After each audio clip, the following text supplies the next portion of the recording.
Good morning, everyone. This is Group 4 and Chapter 5, International Humanitarian Law. So, the assigned topic to me is all about the definition of international humanitarian law.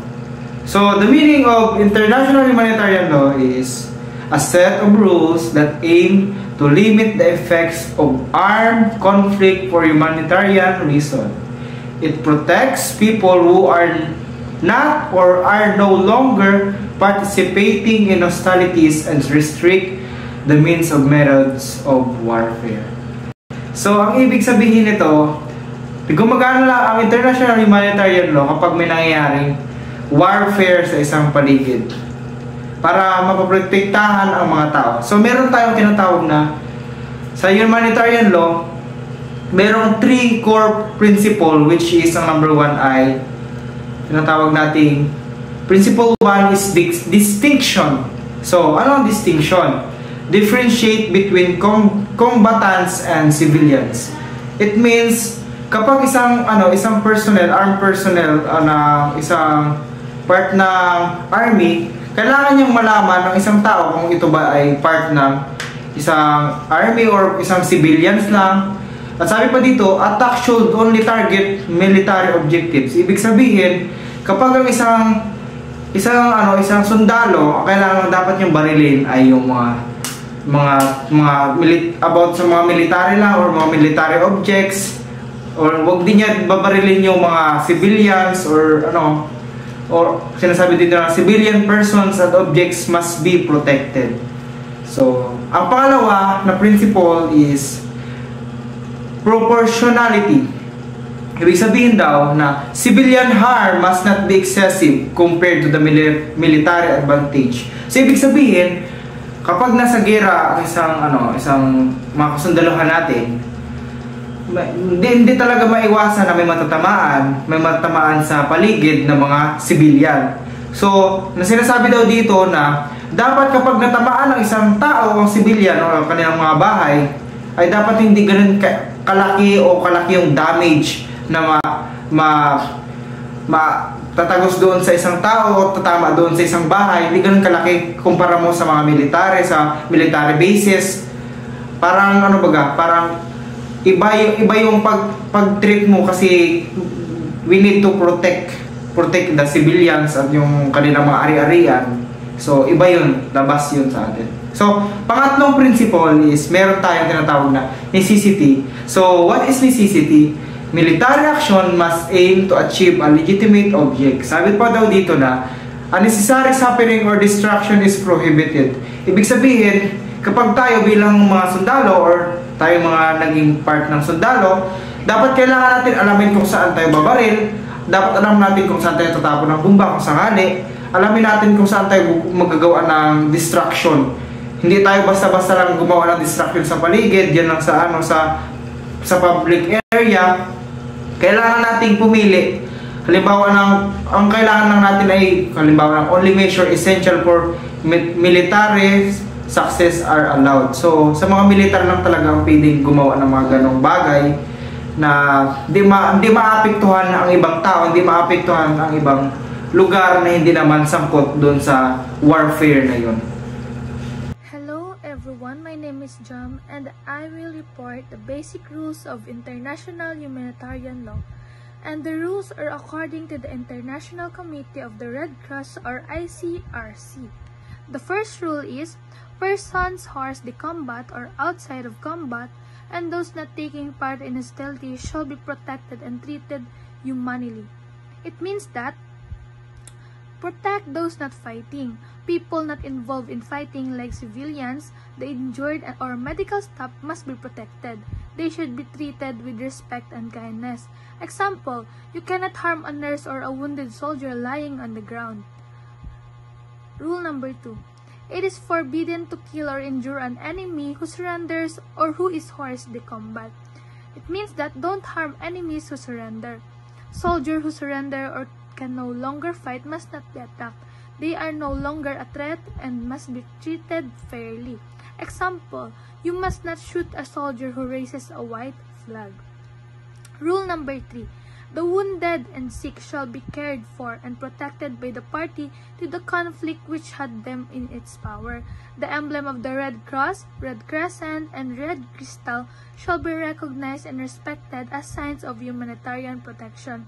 It means that care for the wounded and sick.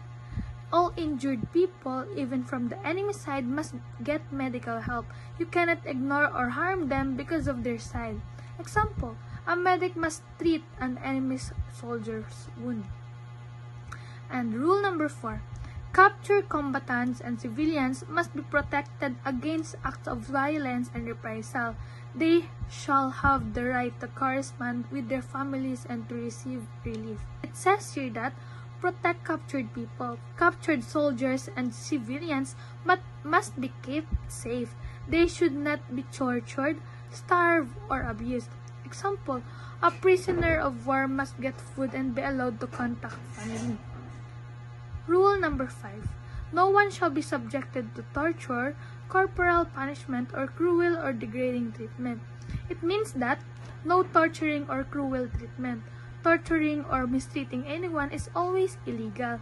This applies even if you want information. For example, you cannot beat a prisoner to get answers. And rule number 6, parties to a conflict and members of their armed forces do not have an unlimited choice of methods and means of warfare. It means that warring parties can't use any method or weapon they want. Some weapons and tactics are banned to avoid unnecessary suffering. Example, you cannot use poison gas in battle. And lastly, rule number 7, parties to a conflict shall at all times distinguish between the civilian population and combatants. Attack shall be directed solely against military objectives. It means that protect civilians. Soldiers must always tell apart civilians and fighters. Attack should only target military goals. Example, you cannot bomb a school just because enemy troops are nearby. That's all. Thank you. So now the assigned topic to me is all about the crimes against international humanitarian law. The following acts are crimes against international humanitarian law and are now punishable under RA 9851. During international armed conflict, first is the willful killing. Willful killing, ito yung sadyang pagkitil ng buhay ng isang tao na walang kalaban-laban. Next is torture or inhuman treatment, including biological experiments. Ito naman yung involves dito yung pagpapahirap o pagmamaltrato sa isang tao. Ginagawa silang eksperimento at pinapahirapan. Next is the willfully causing great suffering or serious injury to body or health. This is the intentionally inflicting severe pain or damage to a health of one person. Next is the extensive destruction and appropriation of property not justified by military necessity and carried out unlawfully and warrantlessly. This is the destroying homes or belongings without any valid reason. Ibig sabihin ito ay nawasak nila yung ari-arian ng isang tao na walang valid reason or walang sapat na dahilan galing sa isang militar. Number 5, willfully depriving a person of war or other protected person of the rights of fair and regular trial. Ito yung hindi nila pagbibigay ng legal rights sa isang prisoner or yung bibigyan nila ng parusa ang isang prisoner without hindi ito dumaan sa due process. Number 6, arbitrary deportation or forcible transfer of population or unlawful confinement. Ito naman is yung pilit na pinapalis yung isang tao at kinukulong ng walang malinaw o walang legal na dahilan. Number 7, taking of hostages. Ito naman ay yung pagkuha ng o pagdukot ng mga tao para gawing bihag. Next is compelling a prisoner of war or other protected person to serve in the forces of a hostile power. Ito naman ay forcing someone to fight against their will for the enemy. Type, pinipilit yung isang prisoner na makipaglaban sa isang gera o makipaglaban sa kanilang kalaban. Next is number 9. Unjustifiable delay in the repatriation of prisoner of war or other protected persons. This is the delaying of captured soldiers without a valid reason. Ito naman is yung delay nila yung pagbalik nila ng kanilang mga nabiyag nang walang valid reason. Now let's proceed to the during non-international armed conflict. First is the violence to life and person, in particular, willful killings, mutilation, cruel treatment, and torture. Ito naman yung ginagawa nila ng karahasan ng isang tao, yung pinapatay nila, torture, at pinapahirapan.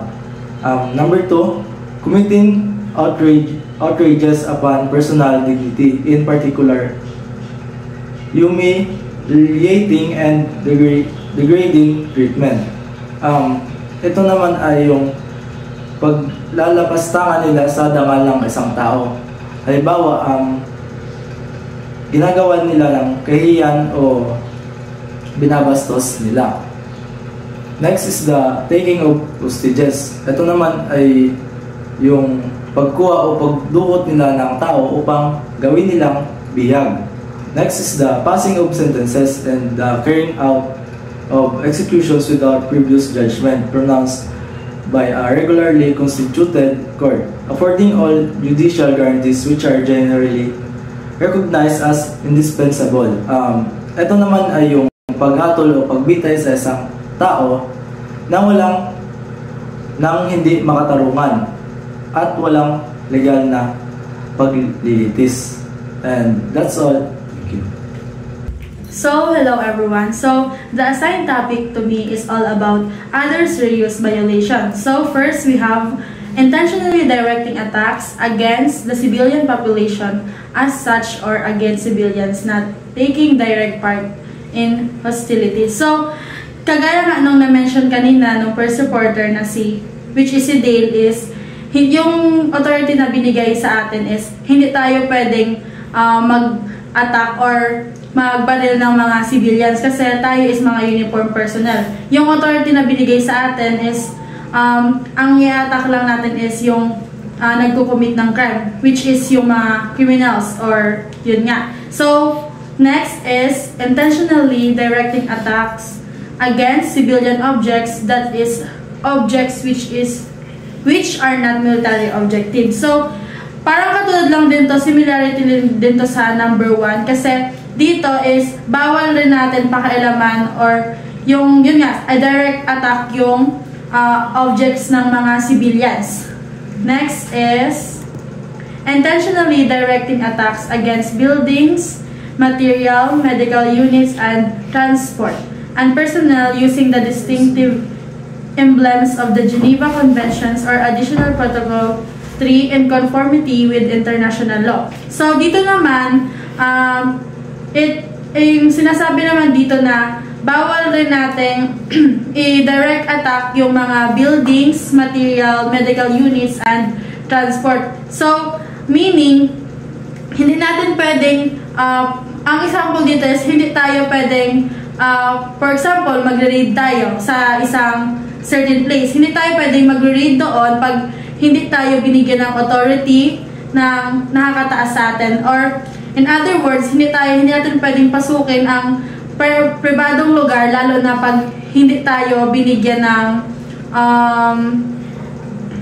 authority. Next is yung mga materials. Yun nga, bawal din natin pakailaman yung mga materials and yung mga medical units. Hindi natin pwede rin yun i-direct attacks. Tapos yung mga transport, hindi rin tayo pwedeng mga alam ng mga transportation and personnel.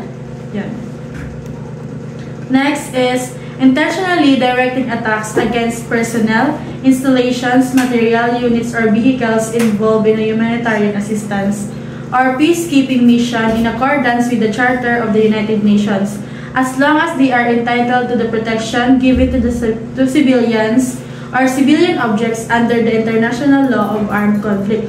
So, in-include din dito yung magbigay ng assistance sa isang certain place para magkaroon ng peace and order, para ma-maintain yung peace and order. Meaning, pag binigyan sila ng authority na, for example, yung sa mga uniform personnel, pag may mga events sa isang lugar, di ba? Binibigyan sila ng authority na magbantay. So, doon sa number 4, nakapa-loob doon yung authority natin na maintain ng peace and order within a certain place.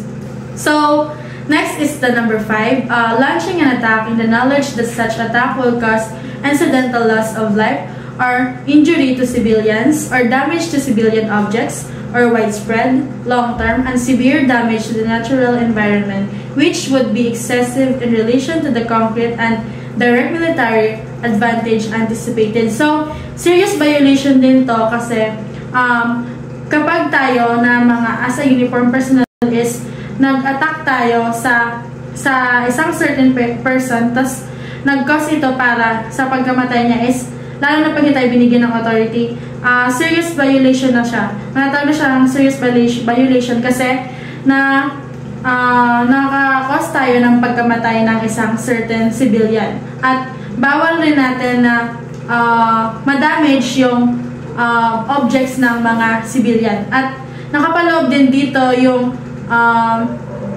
pagka-damage natin sa natural environment. Next is making improper use of a flag of truce, of the flag or the military insignia and uniform of the enemy or of the United Nations, as well as of the distinctive emblems of the Geneva Conventions or other protective signs under international humanitarian law, resulting in death, serious personal injury, or capture. So, sinasabi naman dito is parang bawal din natin ma-disrespect yun nga, pag hindi natin nagamit ng maayos yung flag of truce is parang disrespect na rin natin yung PNP. Kasi yung flag na yon is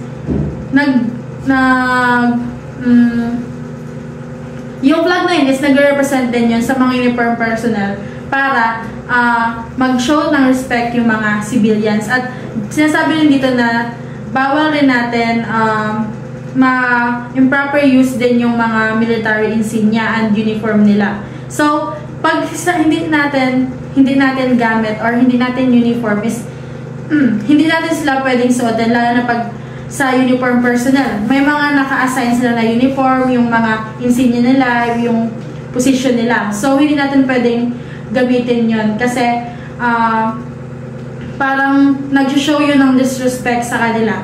At nag-result din yun. Sometimes kasi, when as example ako, sinuot ko yung uniform ng isang ng part ng PNP. And then, yun pala is may mga civilians or NPA, for example, na may galit dun sa police. So, pag ako, ginamit ko yun, pwede ako mapagbintangan at maaari itong mag-result ng pagkamatay ko. Destroying or seizing the enemy's property unless such destruction or seizure is imperatively demanded by the necessities of war. So, na-mention ko kanina na pag hindi tayo binigyan ng authority ng nakakataas sa atin na mag-seize ng isang gamit or certain place is hindi tayo pwedeng mag-seize sa isang lugar na yon, unless binigyan tayo ng permission ng nasa itaas na mag-seize ng isang property. Yun. So next is number 8, pillaging a town or place even when taken by assault. So pag sinabi natin pillaging is nagtitake tayo ng gamit ng ibang tao na paggamit ng force. Ibig sabihin, gumagamit tayo ng pwersa para kunin or i-assault yung isang certain person. So example dito is sa isang certain place is may pinapalayas ka pero wala ka pa namang hawak na papers or pwedeng maging reason para mapaalis sila sa isang lugar na yon. Next is committing rape, sexual slavery, enforced prostitution, forced pregnancy, enforced sterilization, or any other form of sexual violence. So, matatawag natin serious, kaya siya tinawag na serious violation sa ang committing rape kasi nakapaloob na dito yung nagkakaroon ng forced pregnancy. Hindi gusto ng isang tao na mabuntis dahil pinapersa mo siyang i-rape. Kaya siya tinawag na serious violation, lalo na yung mga other form of sexual violence, yung sinasaktan, and etc. So last is number 10, employing means of warfare which are prohibited under international law, such as poison or poisoned weapons, bullets which expand or flatten easily in the human body, and projectiles. So, tinawag siyang serious violations kasi yung poison is, alam naman natin na nakakapatay talaga siya ng isang tao at yung mga poison weapons at bullets. So, once na tayo is nakakommit ng ganong crime, yung nakapaglason tayo ng isang tao at nakabaril tayo, yun nga, sa bullet, matatawag na siya na serious violation. That's all. Hello everyone, so let's continue to discuss the other crimes against humanity, and let's first tackle the genocide. So, according to Republic Act 9851, it defines that genocide as acts with the intent to destroy in whole or in part a national, ethnic, racial, religious, social, or any other similar stable and permanent group such as. So when we say genocide, so those are intentional or terrible killing or terrible destroying or degrading a certain group in a certain community or a certain country. So, and that is very possible to those who are power or authorized people, the government or the military groups against the groups that is specifically the powerless groups in a certain country. And those acts such as killing members of the group, so meaning to say, it is the killing of members of a certain group in our country, meaning to say, yung order ng isang ng nakakataas na patayin ang membro ng grupong ito. So next we have the causing serious bodily or mental harm to the members of the group. So dito papasok yung tinatawag natin na paggamit ng dahas, paggamit ng violence or force to a certain member or certain individual in a certain group.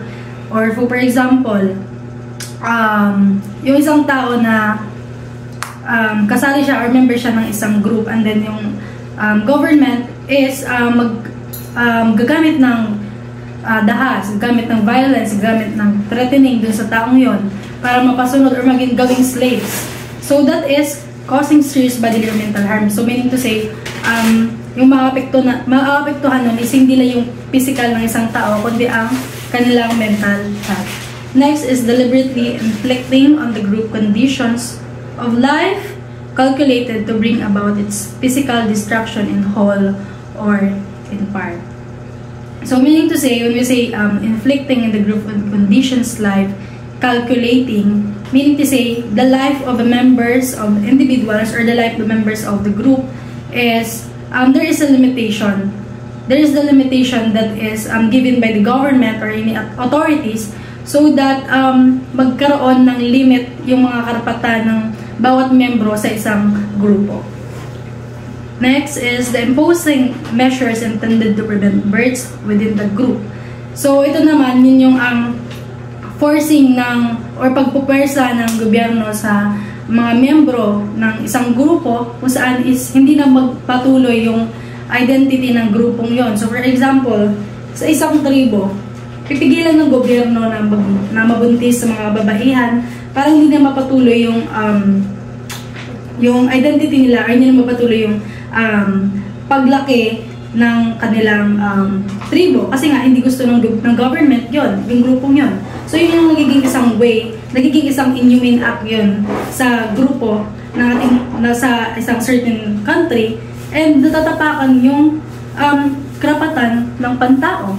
Next is the forcibly transferring children of the group to another group. So, it is the forcing children na ipaampon or ilipat or separate sa kanilang grupo, or lipat sila dun sa other groups or other cultures so that magkaroon sila ng panibagong identity, and then yung latest identity nila is mawala. Next is the Republic Act 9851 also makes it unlawful for any person to directly and publicly incite others to commit genocide. So other crimes against humanity refers to any of the following acts when committed as part of a widespread or systematic attack directed against any civilian population with knowledge of the attack. So let's move on to the other crimes against humanity. So we have tackled all about the genocide, and now let's move on to other crimes that is inhumane or inhumane act. So number one, we have the willful killing, meaning to say the authorized killing, the intentionally killing ordered by the government to the military groups to kill. So for example, killing civilians. So that is the civilians, that ones who are protesters.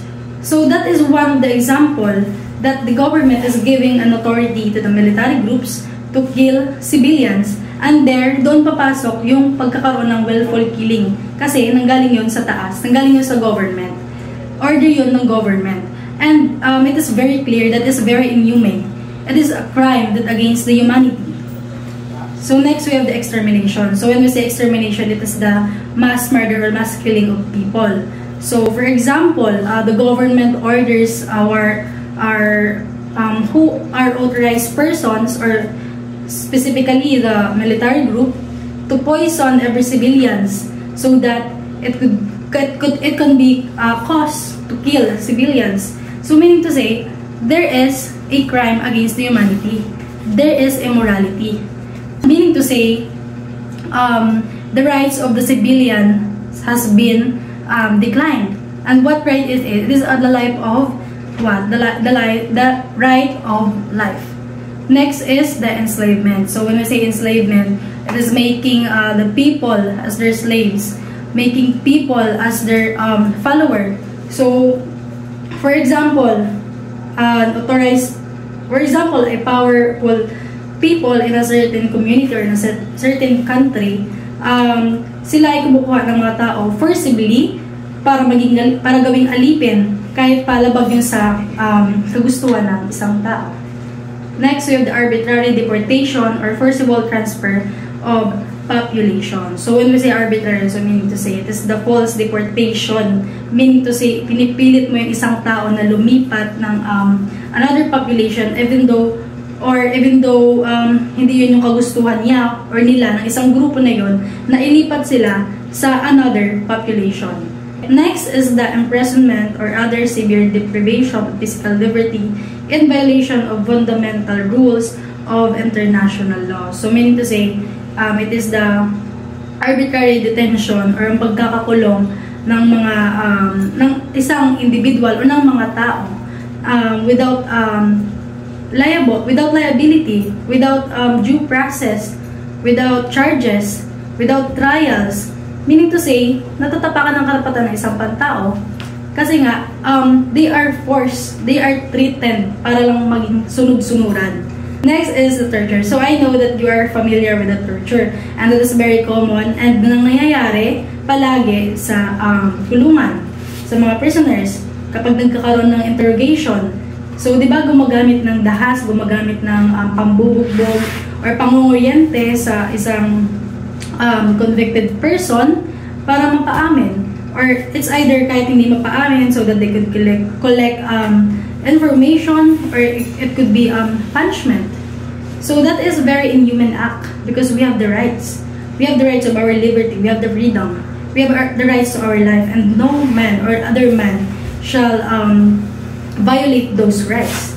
Next, we have the rape, sexual slavery, enforced prostitution, forced pregnancy, enforced sterilization, or any other form of sexual violence of comparable gravity. So meaning to say, women have no rights sa ano na yan.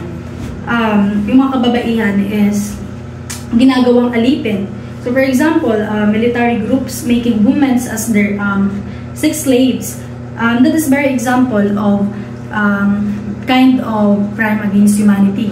Also, they are making women to be forcibly pregnant, or pwede person ng mga kababaihan na hindi mabuntis, or pwede person nila yung mga kababaihan na maging prostitute so that mapapakinabangan nila.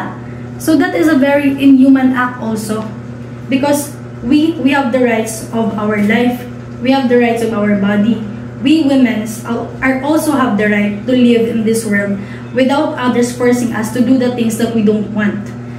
Okay, next is the persecution against any identifiable group or collectivity on political, racial, national, ethnic, cultural, religious, gender, sexual orientation, or other grounds that are universally recognized as impermissible under international law in connection with any act referred to this paragraph or any crime defined in this act. So meaning to say, it is the targeting of a certain group because of their identity, their religion, their political beliefs, the race or the gender or their tribes. Nagkakaroon ng basis ang ating government when it comes to the members of our society, when it comes to the member of our country. So nagkakaroon ng bias ang ating government. So for example, nagkakaroon ng arrest or harassment sa mga ethnic groups or specifically talaga sa mga membro ng ating country na mayroong different faiths or paniniwala, and they harass them or they arrest them just because they have different perspectives, different beliefs, and yung ano nun is hinahayaan nila yung iba na mabuhay kasi nga nag-a-align yung paniniwala ng iba doon sa kagustuhan nila. And it is very clear that there is a inhuman act. It is very clear that they are biased. It is very clear na kung ano yung paniniwala nila is nakadepende din dapat sa paniniwala ng iba. Eh yun din dapat ang kanilang bibigyan ng mga karapatan, and bibigyan nila ng less na karapatan yung mga merong pagkakaiba sa ating country. Next is the enforced or involuntary disappearance of a person. So, ito yung pagkakaroon ng pasikretong pagkawala ng isang tao sa isang community or sa isang country. So, for example nga, meron isang taong nag-critic sa ating government. And after that day or after a week nung mga criticizing na yun, is nawala yung taong yun. So, it is very possible na merong accountability ang government sa pagkawala ng taong yun. Kasi nga, the very reason kung bakit siya nawala is yung pagka-criticize niya sa mga gawain ng ating government. Next is the apartheid. So when we say apartheid, it is the separation of races in our country. So for example, it's very common in whites and black. So, di ba nga, we all know na criticize or na-discriminate ang mga black people, especially sa Amerika, kasi nga, mas may rights ang mga whites kumpara sa black. And that is what we call apartheid. And it is very clear na that is very inhuman because our human rights or the rights has been violated. Because the purpose of our rights, it is our rights that is inherent. We need to say we have natural rights regarding of our identity, and having a color differences is not an exception. So next and last is the other inhuman acts of a similar character internationally causing great suffering or serious injury to body or to mental physical health.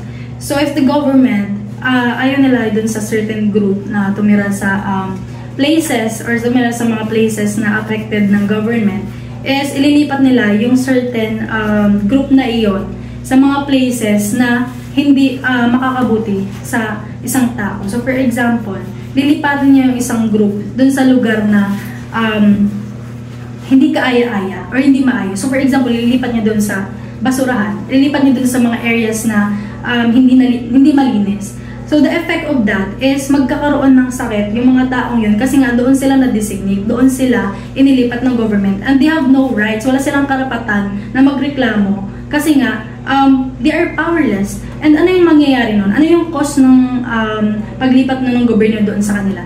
Magkakos yun sa kanilang physical health. And it is very possible na magkaroon sila ng sakit and yun din yung magiging dahilan kung bakit sila mamamatay. Kasi nga, it is not directly na intention ng government na sila ay mawala, but in the process on that, in the long run, ganun ang mangyayari. Kasi nga, in the very first place, that is the government's, yun yung ginawa ng gobyerno. And that is very inhuman act also. Kasi nga, natatapakan din ang karapatan ng isang tao. That's all. Thank you.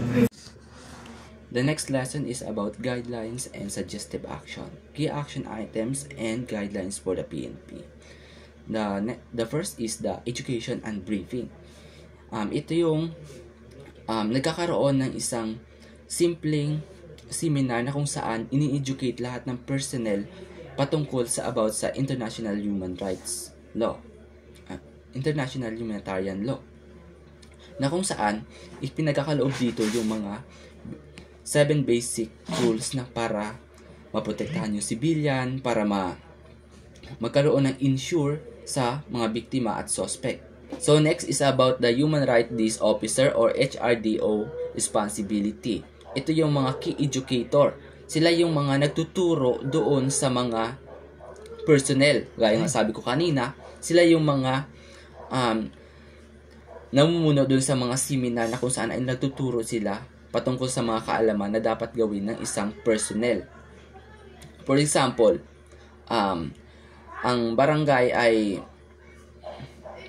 nagkaroon ng isang operasyon, so yung HDRO ay kailangan nilang paliwanagan yung mga personnel na dapat nilang gawin at karapatan ng mga civilian dun sa isang barangay. Next is the report violation. Ang report violation ay ito dapat ay yung mga violation na kung saan ay dapat ay inire-report agad doon sa mga established channel gaya ng mga HRDO na kung saan ay magkakaroon ng punishment patungkol doon sa mga violation na na-violate ng mga personnel. For example, ay yung mga disappearance ng mga detained person at saka kung ano-ano pang violation na kinakaharap ng bawat personnel. Also, dapat hindi lang pag-report kundi na oobserbahan din lahat ng mga ginagawa sa loob ng isang PNP. So, next is about the prohibition of a certain action. So, yung prohibition of a certain action, ito yung halimbawa, yung ambulansya dumaan sa may checkpoint. Yung checkpoint, alam niya na yung ambulansya ay nagdadala ng isang tao na kung saan baka yun ay malapit na mamatay o manganak or any emergency. So, para wala ng pabagal-bagal, kailangan niya yun palagpasin dahil yun ay nasa law at nasa kanilang na-educate na sila doon. Na sabi nga na lahat ng mga emergency ay dapat dumaan ng walang blockage or pagharang. Kasi baka kung ano pang mangyari ay pwede pa silang